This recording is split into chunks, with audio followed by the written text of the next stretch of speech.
Que los cielos y la tierra retumben para maldecir a traidores que entregaron a su país y a su gente a una nación extranjera.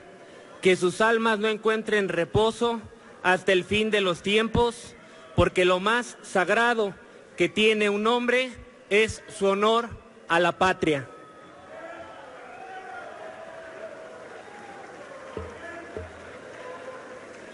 La reserva que hago al artículo 26, como sé lo que son, no espero que la aprueben, porque ya lo tienen negociado y pactado.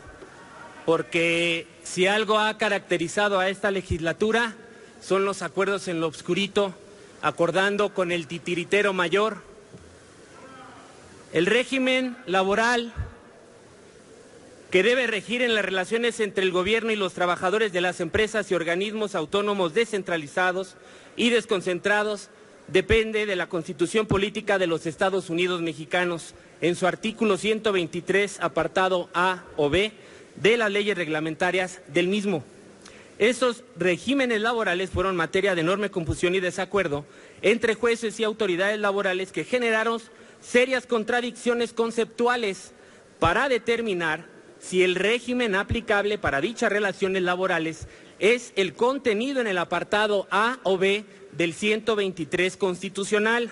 Sin embargo, el Pleno de la Suprema Corte de Justicia de la Nación ha disipado toda duda en ese sentido al establecer, mediante jurisprudencia, que dichas relaciones laborales, al no emanar del Poder Ejecutivo, deben regirse por el apartado A del artículo 123 de nuestra Constitución y determinó organismos descentralizados de carácter federal, su inclusión en el artículo primero de la Ley Federal de los Trabajadores al Servicio del Estado es inconstitucional. Estableció que los organismos descentralizados no pertenecen al Poder Ejecutivo, a pesar de que formen parte de la administración pública en su faceta paraestatal, pues además de contar con una estructura separada del aparato central, tienen personalidad jurídica y patrimonio propios.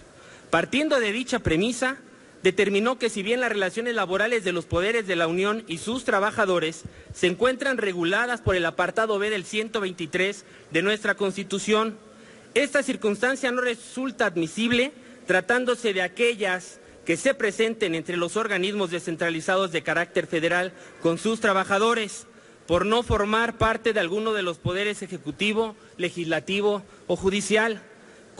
Construcción jurisprudencial que se ha hecho extensiva a los niveles estatal y municipal, según se advierte de los criterios sustentados tanto por el propio Tribunal del Pleno como por la segunda sala de nuestro máximo tribunal en la tesis siguiente. 25/98 y jurisprudencia segunda /J. Las facultades del Congreso de la Unión se extienden a expedir a legislación respectiva que, como es lógico, cállense y escuchen, por favor, no deben contradecir aquellos fundamentos de la Carta Magna porque incurriría en inconstitucionalidad, como sucede con el artículo primero de la Ley Federal del Trabajo, que sujeta al régimen laboral burocrático no solo a los servidores de los poderes de la Unión y del Gobierno del Distrito Federal, sino también a los trabajadores de organismos descentralizados que aunque integran la Administración Pública Federal descentralizada, no forman parte del Poder Ejecutivo Federal. Por tanto, las relaciones de los organismos públicos descentralizados de carácter federal con sus servidores no se rigen por las normas del apartado B del artículo 123 constitucional. Si no les gusta, pueden retirarse. A ver, diputado, el dictamen que hoy está a discusión establece una Secretaría Ejecutiva del Sistema Nacional. Diputado Juárez, permítame. Le pido a la Asamblea, respeten la intervención del orador y le pido al orador que avance hacia la conclusión de su intervención. No se espanten, no les voy a tirar Adelante, monedas. diputado.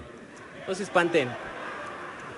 El dictamen que hoy está a discusión establece una Secretaría Ejecutiva del Sistema Nacional como organismo descentralizado, no sectorizado, con personalidad jurídica y patrimonio propio, con auténtica autonomía técnica y de gestión, que fungirá como órgano de apoyo técnico del Comité Organizador del Sistema Nacional para el desempeño de sus atribuciones, y como tal sus trabajadores deben regirse por el artículo 123 constitucional apartado A, que es el cambio que estamos solicitando con la reserva al artículo 26 en el capítulo 4, sección primera. A estos trabajadores se les tiene que garantizar, igual que a los de Telecom, Caminos y Puentes Federales, CIESAS u otros organismos descentralizados, sus derechos fundamentales laborales como el de negociación colectiva y de huelga, derechos que les son negados en ese apartado B. Es un acto por demás inconstitucional. Se quieren reducir los derechos de los trabajadores, pues considerarlos en este apartado, a pesar de las jurisprudencias de la Suprema Corte de Justicia de la Nación al respecto, significa también para ellos la disminución de sus pensiones, jubilaciones y otros derechos en materia de seguridad social. No podemos seguir violentando la estabilidad en el trabajo ni los derechos colectivos, que son preceptos establecidos en nuestra Constitución y en los convenios internacionales que México ha firmado y ratificado. En Morena defenderemos a los trabajadores de esta Secretaría para que sus derechos laborales y sindicales les sean reconocidos. Trabajadores mexicanos, va a quedar de manifiesto quiénes son los verdaderos traidores y los que siempre han lesionado su derecho a gozar de la Constitución y de la propia Ley Federal de Trabajo, que es protectora y garante todavía de esa libertad sindical y de ese derecho a tener una pensión y un retiro digno. Lo contrario es lo que van a hacer ahorita. Van a planchar a partir de que el capataz, el patrón que está aquí enfrente, levante el dedito o lo baje. A esas personas son las que ustedes eligieron como legisladores, y vean el papel tan lamentable que están haciendo, porque son unos traidores. Consulte la Secretaría de la Asamblea en votación económica si se admite a discusión.